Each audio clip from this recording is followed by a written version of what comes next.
The rain came first, then the smell of it, wet wool, coal smoke, and under both the thin, sweet reek of tallow candles, guttering in shop windows too poor for wax.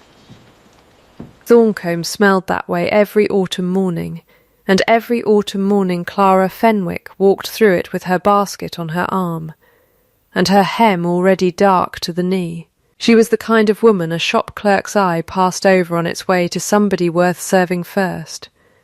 25, thin through the wrists, plain of face in the way that made people search for a kinder word and settle, after a moment on sensible.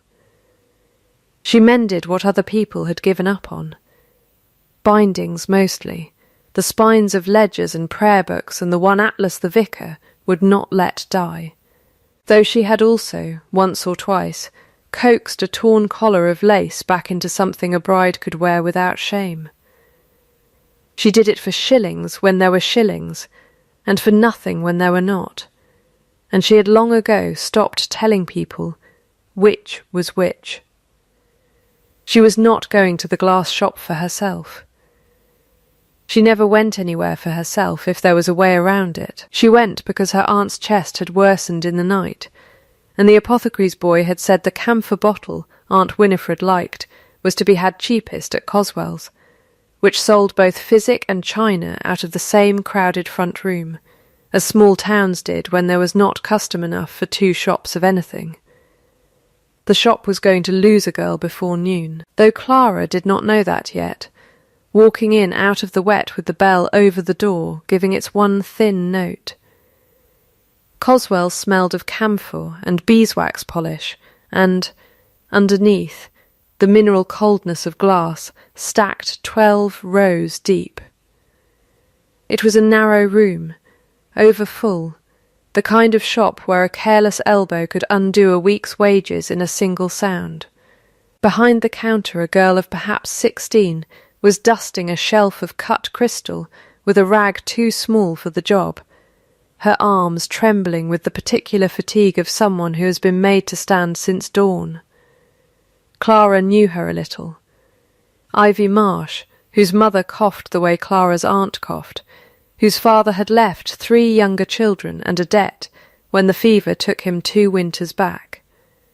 Ivy worked at Coswell's for 4 shillings a week and gave 3 of them to her mother before she had spent a farthing on herself. Clara was still deciding between the smaller camphor bottle and the one that cost a penny more when it happened. Ivy's rag caught the foot of a decanter, a tall cut glass thing, with a stopper shaped like an acorn, and the decanter went over the shelf's edge and struck the flagstones, and became, in one clean report, 40 separate pieces. The shop went very quiet. Mr.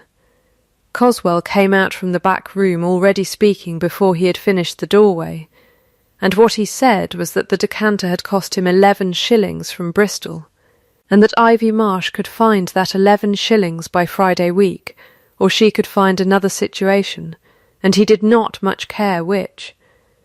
And he did not lower his voice to say it, though there were 3 customers in the shop to hear him say it. Ivy did not answer. Her hands had gone white on the rag.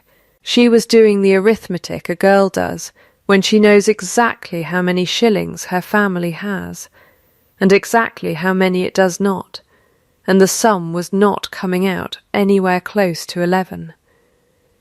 Clara set down the camphor bottle very carefully, the way she set down anything she meant to pick up again in a moment.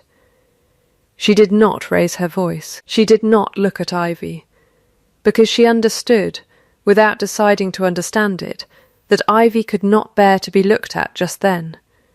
She only opened her small purse, counted out 11 shillings that were very nearly all the coin she owned in the world, and set them on the counter in front of Mr. Coswell. "I did that," she said. "Not the girl. I put my basket against the shelf. You'll take the money from me." It was not true. Mr. Coswell knew it was not true, and so plainly did every soul in the shop who had watched Ivy's rag catch the foot of the decanter with their own 2 eyes. But Clara Fenwick had 11 shillings in coin on his counter, and a face that did not invite argument. And 11 shillings spends the same whether the story attached to it is true or not. He took the money. There was a man at the far end of the counter, examining a case of window glass with the unhurried attention of someone who has nowhere in particular to be, dressed plainly enough that no one in the shop had troubled to notice him at all. He was tall, dark-haired, with a jaw that had never quite unclenched, and eyes so deep a brown they read as black in the shop's poor light. He had come in to price glazing for a set of conservatory frames, a task any competent steward could have managed for him, except that he had wanted, this once, to walk into a town under no name at all and see what the town was, when it did not know a duke was walking through it. He had watched the whole of it. The decanter falling, the shopkeeper's cruelty, delivered in the mild, reasonable voice men use when they know no one will stop them. The girl's white hands. And then the plain woman in the wet cloak, setting down 11 shillings she plainly could not spare, telling a lie that cost her nothing but her own good name in a shopkeeper's eyes, so that a stranger's daughter would not lose her place. She had not looked round to see who watched her do it. That was the thing he would turn over for a long while afterward. She had not looked round at all. Ivy found her outside, under the shop's narrow eave, and tried to press 2 of her own shillings back into Clara's hand, and Clara folded the girl's fingers closed over the coin instead, and said only that she would have done it for anyone, which was true, and which was also, she would learn, the exact thing that ruins a person for being thanked properly ever again. She walked home with an empty purse and a bottle of the cheaper camphor, because she could no longer afford the dearer one, and she did not think of the shop again that day, or believe that anyone of consequence had seen her in it. She did not know then that the man pricing window glass was Gabriel Vane, Duke of Aldermore, and that he had already decided before his boots were dry to learn her name. He learned it before nightfall, and without asking Coswell, who could not be trusted with a discreet question any more than he could be trusted with a decanter. He asked instead at the inn, describing only the woman with the mending basket, and the innkeeper's wife, who liked to talk, gave him Clara Fenwick entire, orphaned young, raised by an aunt with a bad chest, men's books and lace for whoever will pay her, refuses to be paid when they cannot, lives 3 streets from the church in 2 rooms she keeps too clean for how little she has. He said nothing of what he had seen in the shop. He asked, instead, whether the town knew of any woman skilled enough to be trusted with old bindings, because the ducal library at Aldermore Hall had 40 years of damp and neglect in it, and his aunt would not think it strange that Mr. Vane, the Duke's agent for the glazing works, had also been asked to find a hand for the books. He had never called himself Vane before that week. It was his own name, in fact his mother's family's name, and it sat easily enough on him that no one in Thorncombe thought to doubt it.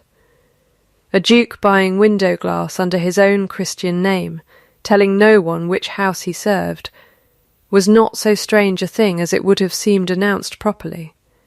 With his title on it, people believe exactly as much as you trouble to tell them, and no more. Mr.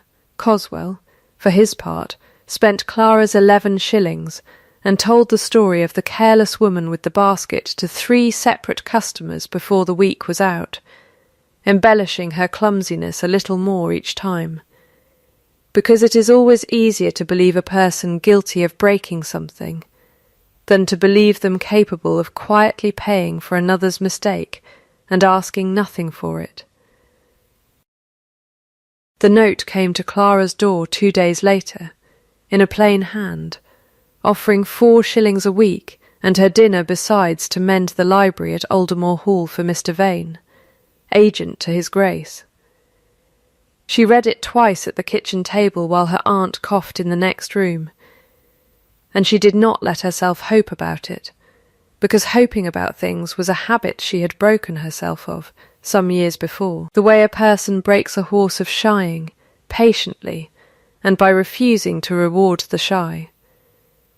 She wrote back that she would come Monday. She did not know, walking up the long gravel approach to Aldermore Hall with her tools in a canvas roll under her arm, that the agent who had hired her had stood not 8 feet from her in a glass shop and watched her spend her last coin on a lie to save a stranger's daughter, and that he had built the whole of this arrangement, glazing and library and all, around the plain fact that he wanted to see her again without her knowing there was any reason he should want it.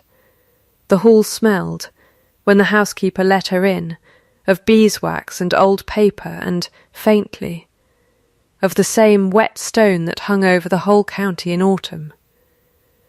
A woman of perhaps 50 met her in the hall, sharp-eyed, dry-voiced, introduced herself as Mrs. Pell, and looked Clara over in the particular unhurried way of a woman who has spent 30 years deciding in under a minute whether a person could be trusted with the good silver.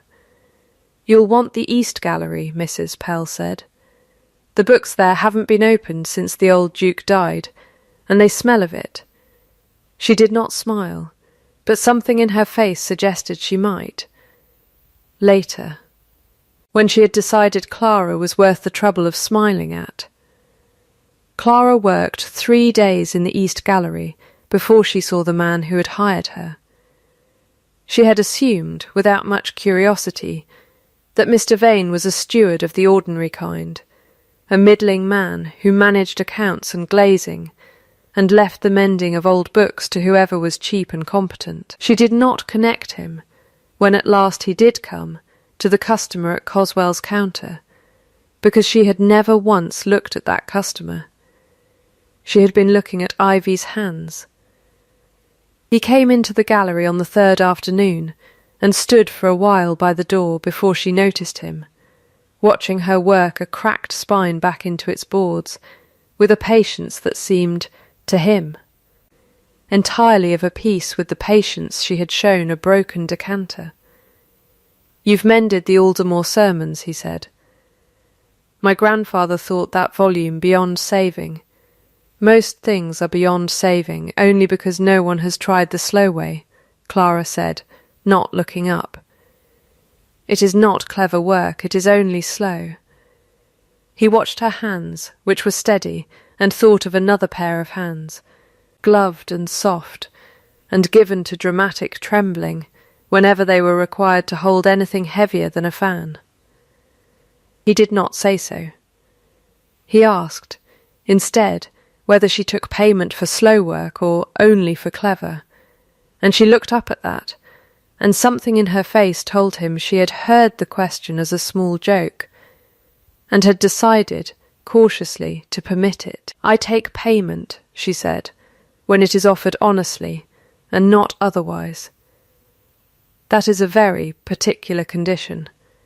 It is the only one I have never regretted keeping." He did not smile, not then, but he thought about it for the rest of the day, which was, for a man who had trained himself these 3 years past not to think about a woman's face at all, a fairly remarkable thing.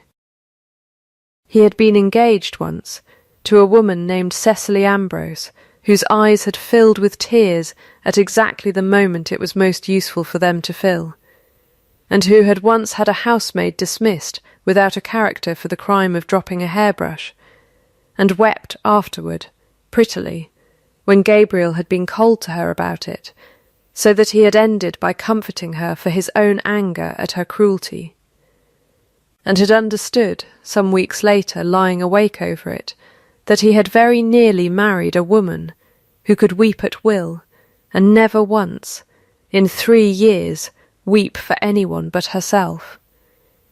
He had broken it before the banns, at some cost to his name and hers, and had told no one the true reason, because a gentleman does not make public account of a lady's cruelty, however much he has come to hate remembering it.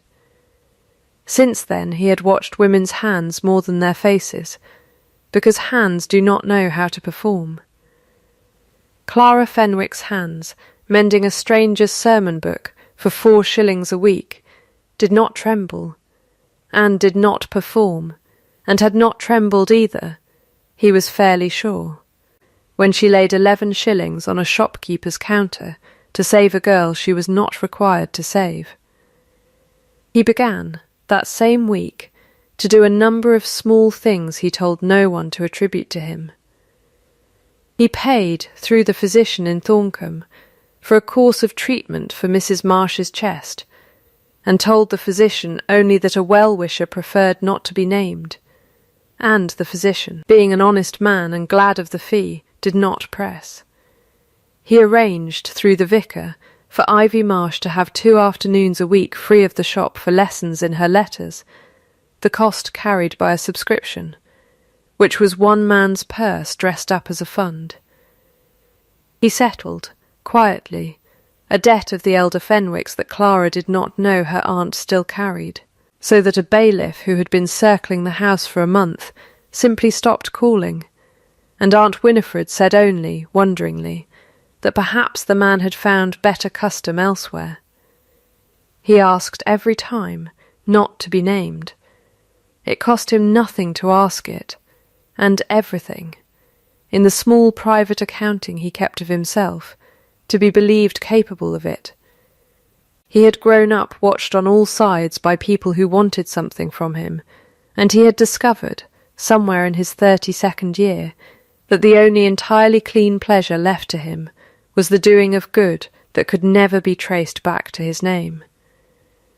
Lady Augusta Threll, his father's cousin, who had run the Hall's household since the old Duke's death and expected, in the ordinary way of things, to go on running it until Gabriel married someone of her choosing, noticed none of this, because she did not think it worth noticing what became of a bookbinder hired at 4 shillings a week. She noticed, instead, that the bookbinder was often still in the East Gallery when his Grace's agent, whom she took for exactly what he claimed to be, came to consult her about the day's accounts, and that the consultations had grown, over 3 weeks, considerably longer than window glass required. She said nothing of it at first. Lady Augusta did not waste her better cruelties on small provocations. She waited, the way a woman waits who has made an art of waiting, for an audience worth performing the cruelty in front of. The audience came at the harvest supper the Hall gave each year for the tenants, when half of Thorncombe crowded into the long hall below stairs, and Lady Augusta, presiding as she always did, found Clara Fenwick standing near the door in a mended grey gown that had been let down at the hem twice already. "You're the girl who mends the sermons," Lady Augusta said, in a voice pitched to Carrie, and smiled, 3 practised beats of it, like a small bell struck and struck and struck again. "How industrious you are, to mend at Aldermore by day, and at Coswell's shop by whatever means one hears of. I am told you broke a decanter there, and paid for it out of pure guilt. Or was it out of hope of custom from the gentleman who happened to be standing by? One does hear such enterprising things about clever poor girls. The room had gone quiet in the particular way. Rooms go quiet when someone has said a cruelty in company, and is waiting to see whether it will be allowed to stand. Clara did not flush, and did not look for Mr. Vane, who was in fact not 8 feet away, and had gone very still. She set her cup down on the nearest table, carefully, the way she set down anything she meant to be steady about. "I did not break the decanter," she said plainly into the quiet. "But I would rather be thought clumsy for another girl's sake than clever for my own. I find the 2 accusations settle differently on a person, my lady. One costs you 1 shilling, the other costs you your name." She did not curtsy on her way out. She did not hurry. Either.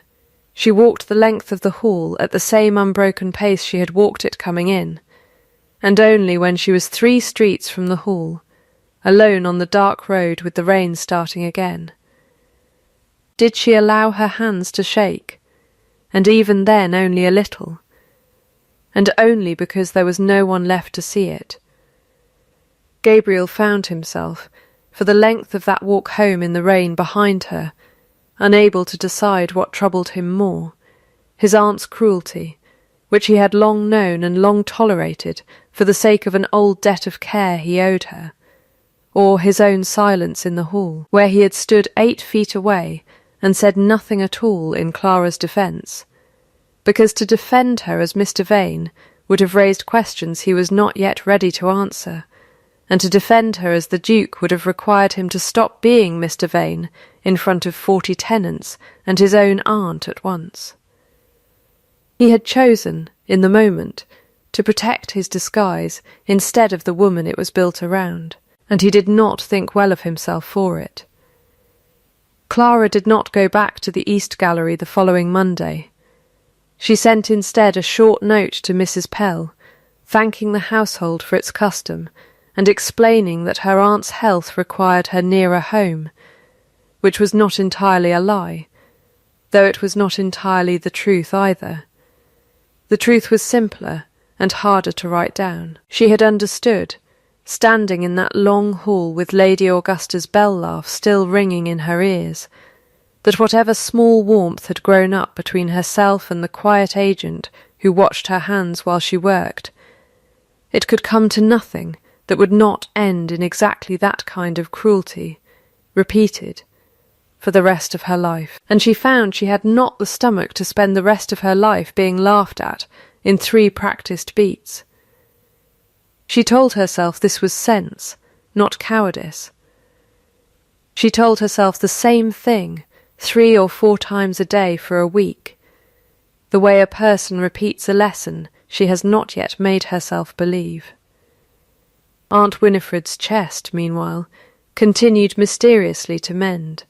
On physic Clara had not paid for, and could not account for, and the bailiff did not come again, and Ivy Marsh appeared one grey Tuesday at Clara's door, in a new pair of boots, her letters improving, her mother's cough much eased, to say that she did not know who was behind any of it, only that someone was, and that the vicar had said when pressed, only that the giver preferred to remain unknown.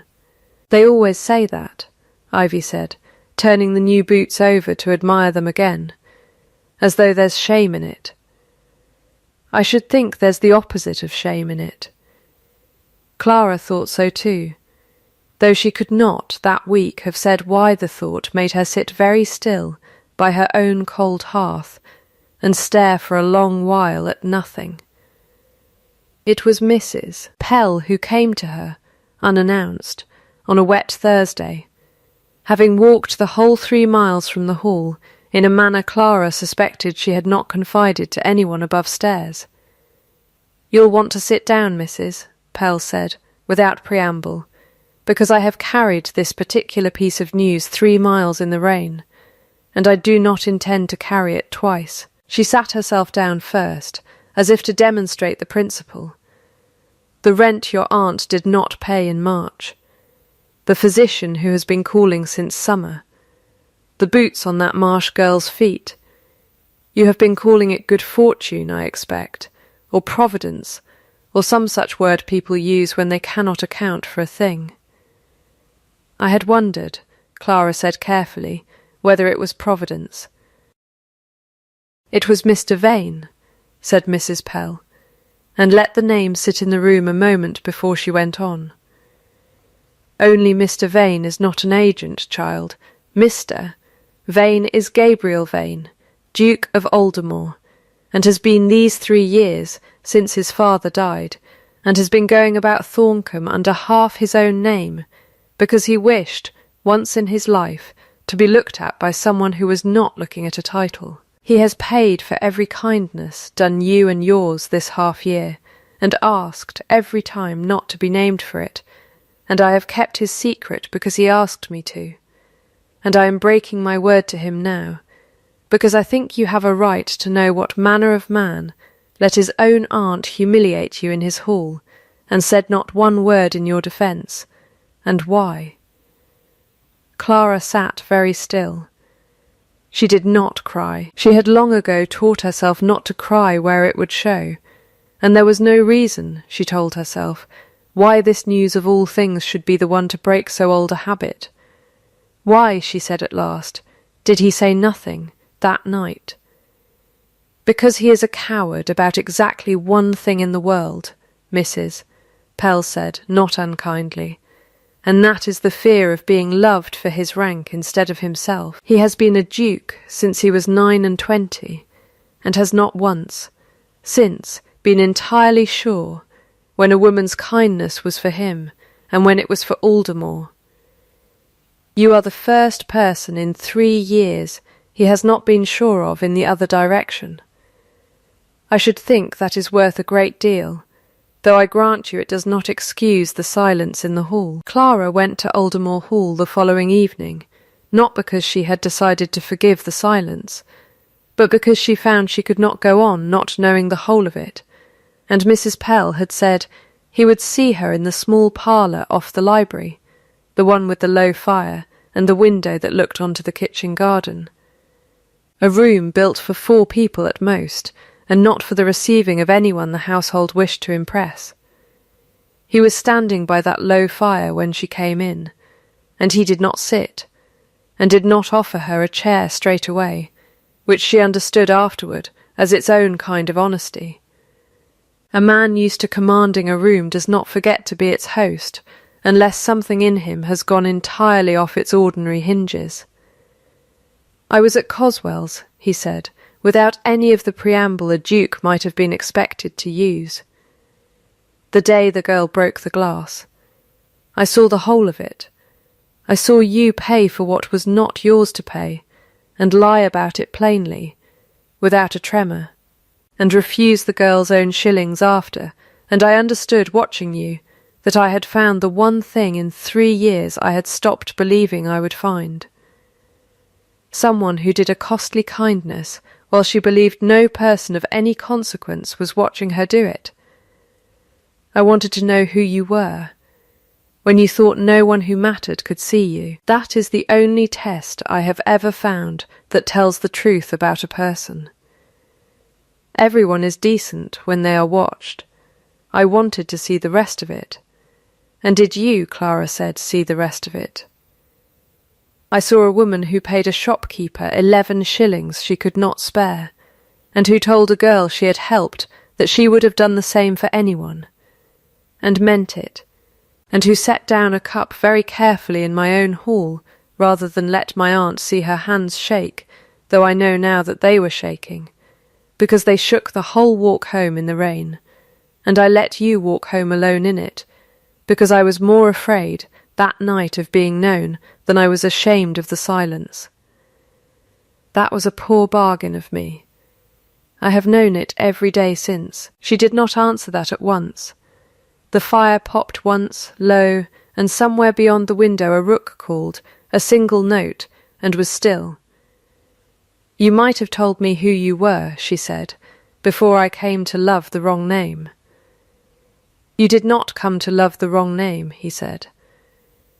"You came to know a man who did small kindnesses, and asked not to be named for them, and refused you nothing honest, and that man is the whole of me, whatever name is written over the door. The title is what people see. I wanted, once, to be seen without it." "That is a comfortable thing to want," Clara said, "for a man who may put the title down whenever the wanting grows inconvenient. I have never had a name grand enough to hide behind, only the one I was born with, and what I do with my hands. It was the truest thing either of them said that night, and he did not try to answer it, because there was no answer that would not have sounded, in his own ears, like an excuse. She left the hall without agreeing to anything, and he did not follow her into the rain a second time. and did not send word after her, though everything in him wanted to. He had learned, watching her walk away with her back very straight, that the only gift left him to give was the one he had withheld from himself his whole life, the patience to let a person choose him, or not, without the weight of his rank leaning on the scale. He wrote her a single letter, some days later, and it said only this: he would not ask for her answer before the spring. He would rather have her honest refusal, freely given whenever she was ready to give it, than a yes offered because a duke had asked, and a poor woman had not felt she owned the right to refuse a duke anything. He signed it Gabriel Vane, because it was the name she had known him by first, and he thought, rightly, that it would mean more to her than the other. Clara did not answer the letter that week, or the next. She went on mending books for other households, and lace for the vicar's wife, and she found that the not answering weighed on her more each day than any answer could have, which she understood, eventually to be its own kind of answer-forming. It was Ivy Marsh who tipped the scale, in the end, arriving at Clara's door on a bright cold morning in the first week of the new year, to say that Mrs. Pell had told her, in strictest confidence, which meant Ivy had told 3 people already, that his Grace had turned away 2 eligible ladies his aunt had proposed to him over Christmas, on the grounds that he was waiting on an answer from elsewhere, and had said so to Lady Augusta's face, which had apparently occasioned a silence in that lady's household such as had not been heard there in a decade. "He's waiting on you," Ivy said, with the plain confidence of a girl who has never learned to dress up a fact in careful language. Everyone knows it, though nobody says who he means when they say it. "I should think you had better go and tell him something, one way or another, because it is a hard thing to watch a man wait so patiently for so long." Clara walked to Aldermore Hall for the last time on a morning bright with frost, the ground hard and ringing under her boots, and found him in the same small parlour, as if he had not moved from it in the 2 months since, though Mrs. Pell told her privately later that he had, in fact, spent a good part of every one of those days precisely there, reading and rereading a single unanswered letter of his own composing. "I have thought about it through the whole of the winter," she said, before he could speak. "Not about whether you are a duke, about whether a man who does kindness and asks not to be thanked for it, and who let his own silence cost me a public shaming rather than be discovered too soon, is a man I could trust with the rest of my life. I have decided he is, provided he understands 3 things. Name them," he said, "and I will keep every one, or tell you plainly if I cannot. You will never again let me be shamed in silence for the sake of your own concealment. You will speak to me as a woman with sense in her own right, not as a poor girl who ought to be grateful for the noticing. And you will let me keep whatever piece of myself I choose to keep, even from you, without asking me to surrender it as proof of love.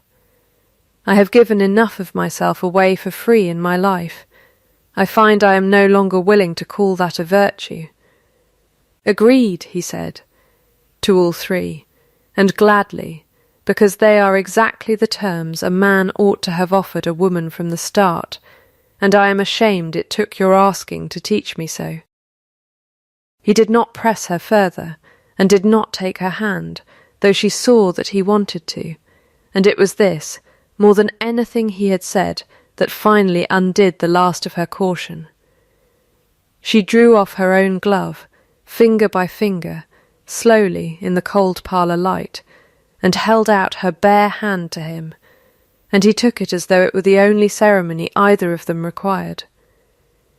"Yes," she said. It was the only word she needed, in the end, and she was glad afterward that she had made him wait long enough to be sure she meant it. They were married that spring in the small church at Thorncombe, with no more grandeur than a duke's rank made unavoidable, a dozen carriages where a poorer wedding would have had two, and Ivy Marsh among the witnesses in a new bonnet she had bought with her own wages. Lady Augusta Threll did not attend. She removed herself to Bath within the month, on an allowance her nephew settled generously and without comment, and was heard from thereafter only in occasional letters that went, by mutual and unspoken agreement, unanswered, a year later, in the same low-fired parlour, with the same window looking out on a kitchen garden gone to frost again. Clara sat with her husband's hand loosely laced in hers, bare, no glove between them, and watched the fire settle the way snow settles on a wall, slow and heavy and sure.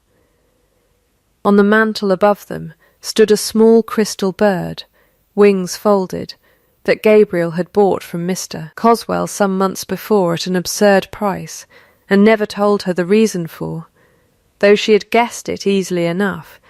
It was cut from the same case of glass the acorn-stoppered decanter had come from, the one Ivy Marsh had broken on an ordinary Tuesday that had turned out, in the end, not to be ordinary at all.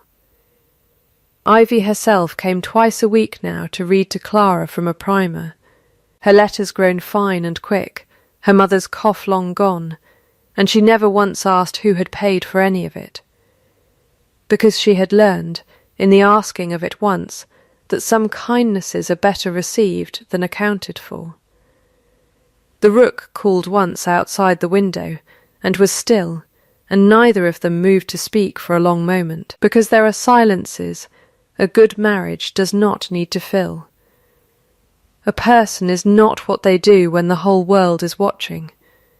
A person is only ever what they do when they believe no one of consequence can see them at all.